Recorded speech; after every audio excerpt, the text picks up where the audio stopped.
시작합니다. 안녕하세요. 저는 올해 30이 된 남자입니다. 이런 고민을 어디에다가 털어놓을지 몰라서 벙어리 냉가슴으로 끙끙 앓고 지낸 지 반년째입니다. 조심스럽게 사연을 써서 보내니 현실적인 조언을 부탁드립니다. 저는 어릴 적에 어머니를 잃었습니다. 사고로 떠나보낸 후 아버지께서 절 혼자 키우셨습니다. 지방 전국 각지를 돌아다니며 현장 일을 하시며 저를 키우기 위해서 애쓰셨습니다. 저는 혼자 살 수는 없으니 고모네, 삼촌네 등을 전전하며 학창시절을 보냈습니다. 그렇다 보니 어느 한 곳에 오래 머물러 있지 못해서 친구들을 사귀는 것이 무척이나 힘들었습니다. 남들이 동창 모임이나 동네 친구와 약속을 잡고 만나는 모습을 보면 한없이 부러워지곤 했습니다. 그런 제가 마음을 열고 친해지게 된 사람들이 있습니다. 바로 동호회 사람들입니다. 저는 20살 때부터 동호회 활동을 했습니다. 다름 아닌 절약 동호회라는 모임입니다. 여타 동호회처럼 먹고 마시고 어울리는 곳이 아닌 절약하는 방법에 대해 논의하고 정보를 나누는 곳이었습니다. 이렇게 현실적인 동호회 활동을 하게 된 이유는 바로 가정환경 때문이었습니다. 아무리 아버지께서 타지에서 돈을 벌어 보내주신다 해도 그 돈이 넉넉할 수가 없었습니다. 게다가 언제까지고 아버지 신세를 지며 살 수 없었기 때문이죠. 대학의 진학도 그런 이유로 포기했습니다. 솔직히 저는 공부하는 것이 무척 즐거운 사람입니다. 무언가를 배운다는 것은 언제나 흥미 깊고 행복했습니다. 그래도 그 모든 것을 누릴 수 있는 여건이 갖춰진 사람이나 배움을 계속하는 것이지 저 같은 사람에게는 꿈같은 신기루였습니다. 20살이 되자마자 저는 별의별 일을 다 했습니다. 물론 고등학교 때부터 아르바이트는 시작했습니다. 학생일 때에는 법적인 사항 때문에 일할 수 있는 종류의 제약이 적어서 큰 돈을 벌지 못했어요. 그런데 성인이 되자마자 제가 지원할 수 있는 일들이 무척 많아서 신이 나더군요. 노가다부터 식당일, 택배 상하차까지 안 해본 일이 없는 것 같습니다. 그렇게 다양한 일을 하던 중 이렇게 여러 가지 일을 이것저것 하다가는 전문적인 노하우를 쌓는 게 어려울 것 같다는 생각에 좀 더 세분화된 일을 해보기로 마음먹었습니다. 그렇게 제가 집중해서 일을 하게 된 것이 바로 요식업입니다. 초기에는 아침에 주방 보조로 재료를 다듬고 점심 저녁에는 배달을 하며 식당에서 일을 하기 시작했습니다. 이후 주방에 있는 시간을 점차 늘리게 되었습니다. 그러면서 점점 주방 보조로 승격하게 되었죠. 바쁘게 일을 하던 중에도 동호회 활동을 게을리하지 않았습니다. 그러던 어느 날 동호회에 새로운 여자 회원이 들어왔습니다. 상냥한 말투와 부드러운 인상, 그리고 웃을 때 눈이 초승달처럼 변하는 모습에 확 끌리게 되었습니다.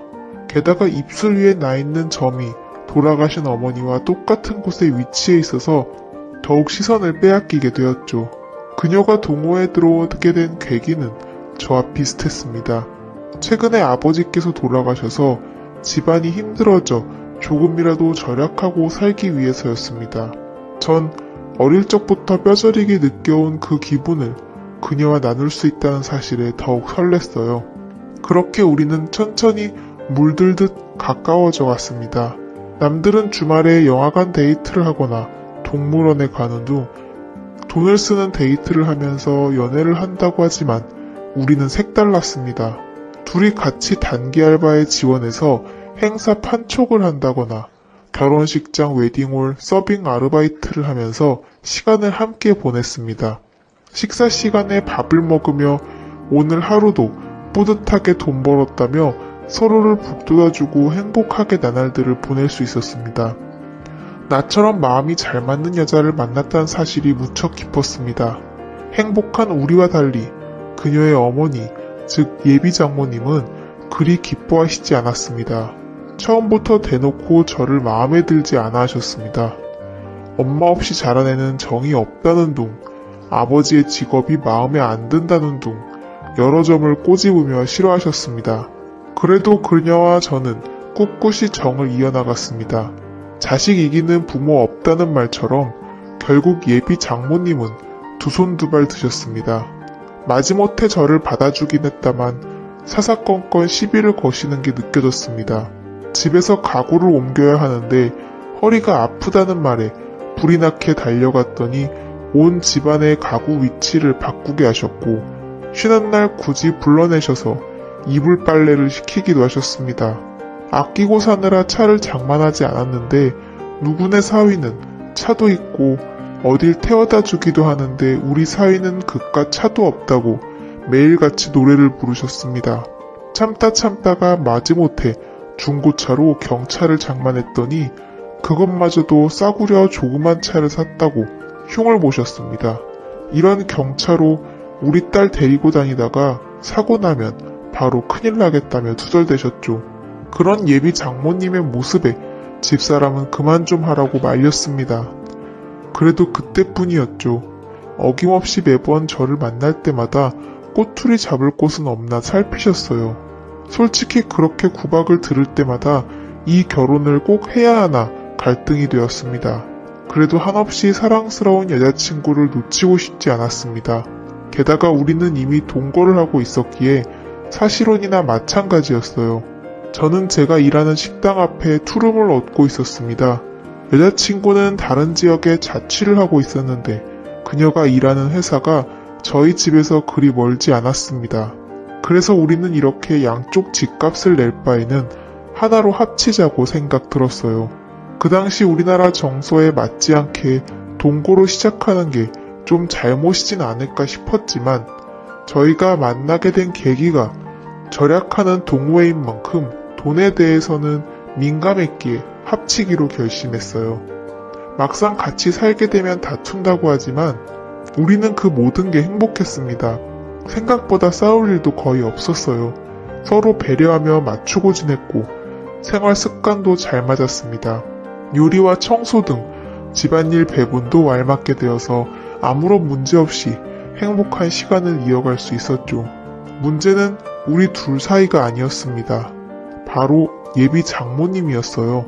얼마 지나지 않아 동거한다는 사실을 들키게 되었고 난리가 났습니다. 애미 없이 자란 애랑 만나더니 우리 딸이 발랑 까지게 되었다며 원색적으로 저를 비난하셨습니다. 대체 제 어머니가 일찍 돌아가신 것과 무슨 상관이 있다고 그렇게 말씀하시는 것인지 너무나 서운하고 속상했지만 동거 자체가 그리 좋은 건 아니기에 대꾸하지 않았습니다. 동거 사실을 들키고 난 뒤 결혼에 대한 이야기가 급속도로 진전이 되었습니다. 이렇게 살 바에는 차라리 결혼을 하라고 하셨어요. 의외로 결혼에 대해서는 관대하신 모습을 보고 깜짝 놀랐습니다. 한켠으로 다행이라고 생각했어요. 그래서 아버지께 말씀드린 후 상견례를 하기로 했습니다. 약속된 상견례 날 저희 아버지는 갖고 계신 단 한 벌의 양복을 꺼내 입고 오셨어요. 비록 많이 낡고 유행에 뒤처졌지만 깔끔해서 괜찮다고 생각했습니다. 그런데 그 모습도 예비 장모님은 마음에 들지 않으셨나 봐요. 서로 사돈댁이 처음 인사하는 자리에 후줄근한 옷을 입고 왔다고 두고두고 제 앞에서 흉을 보셨습니다. 마누라가 없으니 그런 것을 옆에서 가르쳐줄 사람도 없다며 말이죠. 그래도 우여곡절 끝에 상견례를 마치고 결혼식 날짜를 정하게 되었습니다. 저희는 지금 월세방 계약이 끝나는 12월에 결혼식을 올리고 싶었습니다. 그러나 예비 장모님께서는 사주팔자를 보러 다녀왔는데 둘이 합치는 날을 10월로 해야 앞으로 돈이 많이 벌리고 손주도 빨리 볼 수 있다며 꼭 그 달에 해야 한다고 하시더군요. 저는 그런 것을 믿지 않았지만 여자친구는 자기의 엄마 성격에 절대 10월로 밀어붙일 게 뻔하니 그냥 그렇게 하자고 하더군요. 한숨이 절로 나왔지만 어쩔 수 없었습니다. 집주인에게 10월에 방을 뺀다고 말했습니다. 그러자 계약보다 2달이나 먼저 빼는 건 안 된다고 예정대로 12월까지 월세를 내야 된다고 하더군요. 2달치 월세가 그냥 꽁으로 나갈 생각을 하자 속이 쓰렸습니다. 제 마음 같아선 그 집에서 2달을 더 살고 나가고 싶었지만 장모님은 그것도 허락하지 않았어요. 결혼하게 된다면 장모님 댁 근처에서 거주해야 한다고 본인이 봐둔 아파트로 전세를 계약하라고 말씀하셨습니다. 신혼부부 대출을 이용해서 전세하면 그리 무리 없을 거라며 막무가내였어요.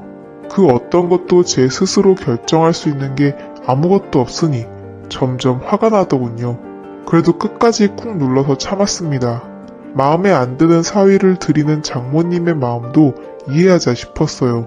아버지도 그냥 그쪽 집에 따르라고 하시더군요. 솔직히 양쪽 다 한부모 가정인데 왜 이렇게 우리 집만 눈치를 봐야 하는 건지 모르겠어요. 단순히 저희 어머니께서 돌아가신 지가 더 오래라 그런 건지 답답해 미칠 것 같았습니다. 어쨌든 10월에 결혼식을 올리기 위해 예식장을 알아보기 시작했습니다. 식장은 저희가 마음에 드는 곳으로 하라고 하셔서 이리저리 알아본 결과 일정이 빠듯해서 몇 군데 없었어요. 그중 식사가 제일 맛있게 나오는 웨딩홀로 예약을 했습니다. 그렇게 결혼 당일 많은 분들이 오셔서 축하해 주었어요. 아버지도 드디어 제가 장가를 가게 되자 모든 짐을 내려놓을 수 있게 되었다는 표정으로 행복해 하셨습니다. 그런 아버지의 표정을 보니 저도 모르게 눈물이 찔끔 나왔어요. 한평생 저를 키우기 위해서 고생하신 아버지의 투박한 손이 보였습니다. 그렇게 나름 감동적인 식을 마친 후 인사를 드리러 다니는데 장모님의 표정이 별로 좋지 않더군요. 무슨 일이 있었나 집사람이 여쭤보니 친척 중 한 명이 교통 불편한 곳에 식장을 잡았다고 흉을 봤다고 하더군요. 내 의견을 묻지도 않고 너네 멋대로 식장을 잡아서 내가 욕을 먹게 됐잖니. 망신도 이런 개망신이 따로 없어.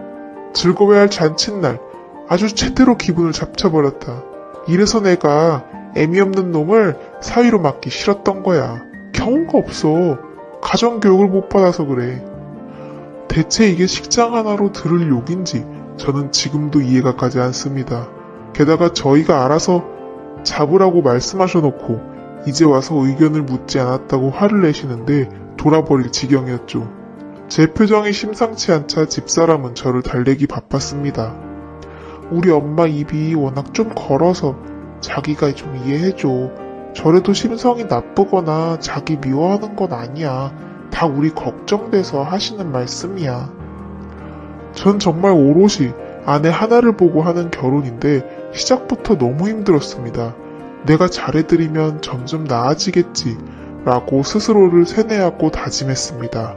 그렇게 악몽 같은 신혼생활이 시작되었죠. 장모님의 성화에 못 이겨 계약한 아파트는 생각보다 마음에 들었습니다. 지어진 지 조금 오래된 곳이었지만 방이 무려 3개나 되어서 행복했습니다. 제일 큰 방은 안방, 작은 방 하나는 서재처럼 쓰고 또 하나는 미래의 아기방으로 쓰면 되겠지 싶었습니다. 그렇게 행복한 꿈에 젖어서 인테리어를 하나하나 꾸며나가던 중 황당한 일이 벌어졌습니다. 퇴근하고 오니 난감해하는 집사람 옆에 장모님이 앉아 계시는 것입니다. 장모님 어쩐 일이세요? 연락도 없이. 아무 생각 없이 건넨 말에 장모님은 팩 쏘아붙이며 화를 내셨어요. 내가 내 딸네 집에 오는 건데 굳이 연락을 하고 해야 되니? 제가 낸 돈으로 장만한 집인데 딸네 집이라고 하시니 조금 무안했지만 우리 부부의 집이니 그 말도 아예 틀린 건 아니라 가만히 있었습니다. 그런데 제 눈에 띈 다른 점이 있었습니다.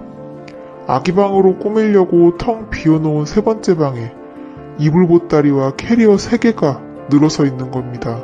대체 이게 뭐냐고 황당해하며 물으니 믿을 수 없는 대답이 돌아왔습니다. 오늘부터 내 방으로 쓸 거야. 내가 순간 잘못 들었나 싶어서 아내를 쳐다보니 집사람은 아무 말도 하지 못하고 땅만 바라보고 있더군요. 너네 곧 애 낳을 건데 대체 누가 돌볼 건가? 돈이 썩어나서 도우미를 들이지 않을 거고 내 딸 고생하는 모습 보느니 차라리 내가 도와주려고 하네. 그래서 미리 들어와 있는 건데 자넨 그게 싫은가?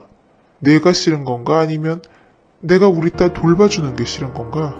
둘 중 어느 것이라도 자네가 너무 이기적인 건 아닌가? 애 낳고 몸고생하는 내 딸에게 자네가 뭘 해줄 수 있다고 그렇게 유세야? 대체 무슨 논리인지 이해도 가지 않았지만 장모님의 우김을 아무도 말릴 수 없었습니다. 벌써 장모님 댁은 부동산에 내놓았다는 말에 입이 떡 벌어졌지만 그렇다고 밖으로 내쫓을 수도 없어서 반강제적으로 셋이 살게 되었습니다. 그렇게 지옥 같은 날들이 시작되었습니다. 아침 일찍 일어나지 않으면 그렇게 게을러서 우리 딸을 어떻게 먹여 살릴 거냐고 구박하셨고, 샤워하는 동안 물을 세게 틀어놨다고, 땅 파서 돈이 나오냐고 낭비가 심하다고 화를 내셨습니다. 장모님은 그냥 내가 숨을 쉬는 것 자체도 불만이지 않으실까 이야기를 하니 집사람은 웃으며 그건 말도 안 된다고 하더군요. 나는 속이 썩어 들어가는데 집사람은 그냥 엄마가 까칠하다라고만 넘겨버리니 저만 이상한 놈 되는 것 같았습니다. 그런데 문제는 그뿐만이 아니었어요. 장모님이 자꾸 우리를 엿보는 것 같았습니다. 정확히 말하자면 우리가 아닌 저를 말입니다. 처음엔 자의식 과잉인가 싶었지만 날이 갈수록 점점 뚜렷해지고 심해지는 모습에 식은땀이 절로 흘러나오더군요. 집사람에게 은근슬쩍 이야기를 해봤지만 말도 안 되는 헛소리 하지 말라고 마구 웃더군요. 전 진지하게 정말 장모님이 날 자꾸 엿보신다고 하니 자기 엄마를 이상한 사람으로 만든다고 오히려 저에게 화를 내기 시작했습니다. 그렇게 우리 엄마랑 사는 게 싫으면 차라리 나가시라고 하면 되지 왜 그런 식으로 거짓말을 하냐고 하는데 정말 미치고 팔짝 뛸 노릇입니다. 처음엔 별일이 아니었습니다. 퇴근 후 옷을 갈아입으려는데 갑자기 안방문이 벌컥 열렸어요. 화들짝 놀라서 몸을 가리니 장모님이 대수롭지 않은 듯 빨래 갖다 놓으러 들어왔다고 하셨죠. 볼 것도 없는데 뭘 가리냐고 하셔서 멋쩍게 넘겼지만 그날 이후로 매일같이 제가 옷을 갈아입는 그 시간에 빨래를 갖다 놓으러 들어오셨습니다. 하루는 제가 문을 잠갔더니 미친 듯이 마구 문을 두들겨서 이러다 부서지겠다 싶어 황급히 열곤 했습니다. 이뿐만이 아닙니다. 휴일에는 피곤해서 조금 늦잠을 자고 싶어서 잠을 자고 있으면 저를 깨운다는 명목으로 이불을 걷어 젖혀버립니다. 전 아직까지 혈기왕성한 시기라서 아침이면 신체적인 반응이 일어나 있는데 그 모습을 빤히 보고 계시는 겁니다. 너무 당황해서 서둘러 가렸더니 딸만 키워서 처음 보는 광경이라서 눈을 못 뗐다고 하시는데 저는 할 말이 없더군요. 또한 소파에서 낮잠을 자고 있는데 뭔가 기분이 이상해서 일어나 보니 제 티셔츠 속 안으로 장모님 손이 들어와 있었습니다. 놀라서 뭐 하시는 거냐고 물어보니 제가 잠을 자면서 막 헛소리를 하고 식은땀을 흘리길래 열이 있나 어디 아픈 건가 싶어서 열을 재려고 했다고 하시더군요. 보통 열을 재는 것은 이마에 손을 대지 않습니까? 그런데 티셔츠 속에 복부에 있었으니 이건 정말 이상하다고 느낄 수밖에 없었습니다. 그러던 중 제가 정말 정색을 하고 화를 낸 적이 있습니다. 화장실도 제가 씻을 때 가끔 불쑥 문을 여시길래 항상 습관적으로 잠궈놓고 씻기 시작했습니다. 그러던 어느 날 퇴근 후 씻으려고 화장실에 들어갔는데 문 손잡이에 잠금 버튼이 없는 겁니다. 황당해서 이리저리 둘러봐도 없길래 물어보았더니 집사람 왈 장모님이 공구로 뽑았답니다. 대체 이걸 왜 뽑았냐고 어이없어서 여쭤보니 요즘 테레비 속에서 안 좋은 이야기를 들었답니다. 연예인들이 가끔 우울증이 오면 그렇게들 화장실에서 안 좋은 선택을 한다며 잠겨있으면 구조하기 힘들어서 골든타임을 놓친다고 그걸 방지하기 위해서 화장실은 잠금 장치가 있으면 안 된다고 하더군요. 그 말에 어이없어 하고 있는데 집사람은 오히려 장모님의 말을 신뢰하는 모습이었죠. 아내는 똑소리 나는 여자인 줄 알았는데 자기 엄마의 말이라면 저렇게 맹목적으로 믿고 있다니 참 아이러니했습니다. 더 이상 이 집에서는 맘 놓고 씻지도 못하겠다는 생각에 사로잡혔습니다. 이 이야기를 사연에서 처음 털어놓는 건 아닙니다.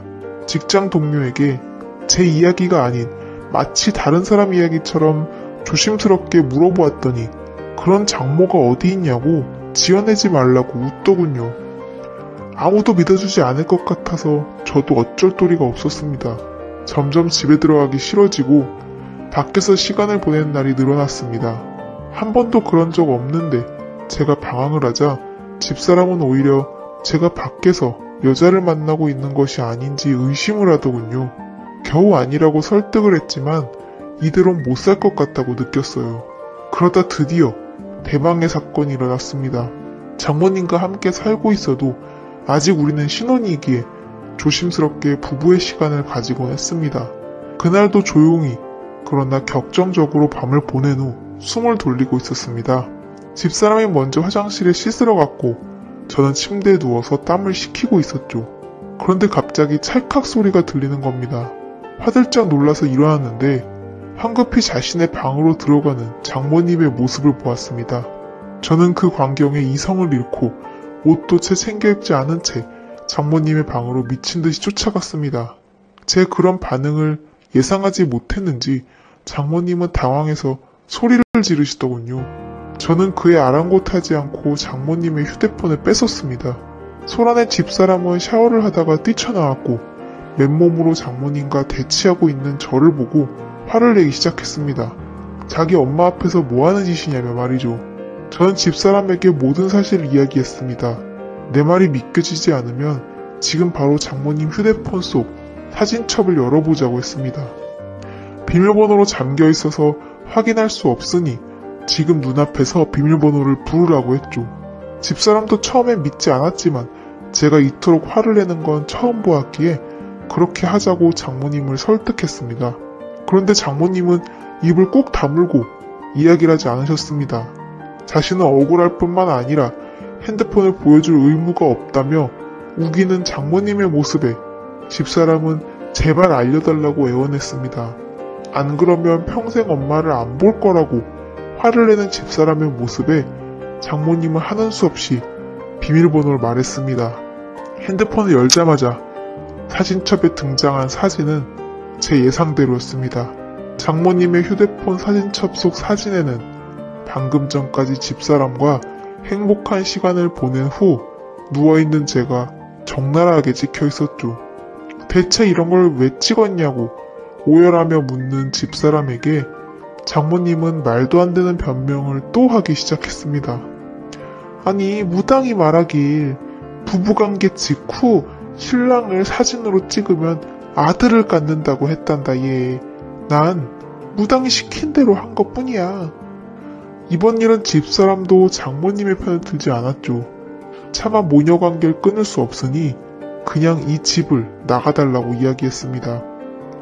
그날 이후 우리 셋의 관계는 싸늘해졌습니다. 집사람은 장모님을 소 닭 보듯 무시하고 지냈고 장모님은 자신과 딸 사이를 멀어지게 했다며 오히려 절 원망했습니다. 또한 자신의 집은 이미 팔렸으니 지낼 곳을 마련해주지 않으면 안 나갈 거라고 우기는 장모님 때문에 저는 또다시 돈을 들여서 집을 구해드려야 할 판입니다. 앞으로 저는 이런 장모를 모시고 집사람과 평탄히 살아갈 수 있을까요? 그렇다고 저 하나 때문에 하나뿐인 모녀관계를 끊으라고 할 수도 없어서 대체 어떻게 해야 할지 모르겠습니다.